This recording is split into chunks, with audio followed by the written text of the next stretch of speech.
Hi, this is Tad from Ireland, and today I'm joined by Davie Park, who's one of our SEs. And Davie, you were just telling me about a cool story on a customer you're working with in the government sector. Can you tell me a little more? Yeah, absolutely. Thanks, Ted. So what we're seeing more and more, especially with this government agency, is a shift to consolidate browsers for enterprises. Given what we're seeing in the news lately, especially for 0 days for these specific browsers, it definitely becomes a chore for these IT teams to mitigate and patch multiple browsers depending on the user's favorite flavor, right? They could be using anything. In addition to that, organizations who develop applications for internal use, they got to test against these multiple browsers, right? Think of Edge, Chrome, Opera, Firefox, Safari. There's a ton out there. This really puts a strain on the IT teams to, keep up the number of updates since each browser is its own vendor, right? Where these updates could come out at any given time, and it could feel like there's no end to these updates because they could come staggered at any given time. Yeah, so they're just struggling with both the kind of the IT side of the house of keeping everything patched and up to date, and the development side of how do they ensure that everything's tested and working with all the different browsers in their environment. Yeah, I mean, one of the things that we're seeing too is, they brought up the need for this browser consolidation, just for the sheer pain that the team feels overall for in terms of patching. The island browser allowed them to focus just on one browser to maintain, in the sense of reducing the attack surface because they had all these other browsers, including Internet Explorer in some cases, right? So we were able to reduce the attack surface because of having only the island browser to maintain, in which they don't have to worry about all those other browsers as well.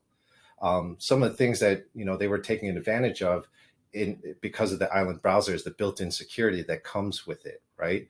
Such as man-in-the-middle protection, the built-in anti-exploit protection, memory protection, keylogger and screen capture protection, tamper-proofing. The list goes on and on.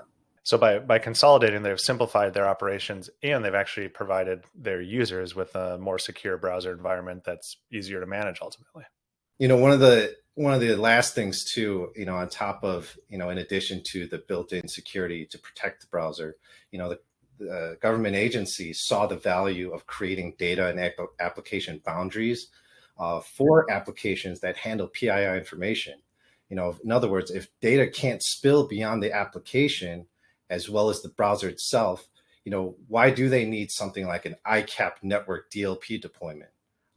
They were able to see that they can dramatically reduce that spend and the need for SSL inspection, which overall, gave them a better user experience, user data protection, and overall better visibility for security and the IT teams.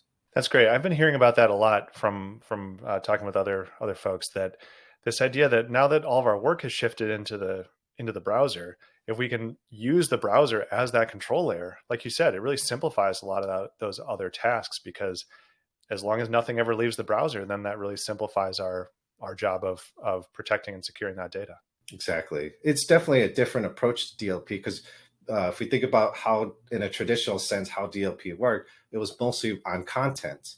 But if the data can never leave, then essentially that's still data protection, right? So, And I think one of the things I like about that is it's also very user friendly, in the sense that you don't have to explain some other system to all of your end users.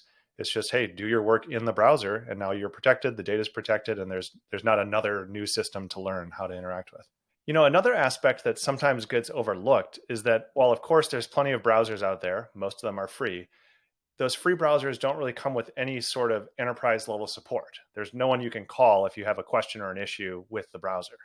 exactly. Pretty much it leaves the customer stranded at that aspect. With Island, because we're able to support any and all applications that were in those consumer-based browsers, even if it's an Internet Explorer application where Microsoft has end of life Internet Explorer as a whole, who are you going to call in that regards?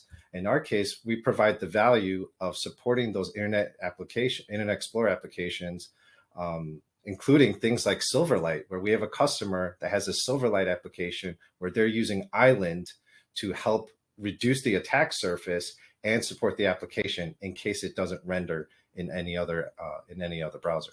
Hey, Davey, thanks so much for sharing this story, and I'll have you back on here for another one soon. Thank you so much, Ted. Bye-bye.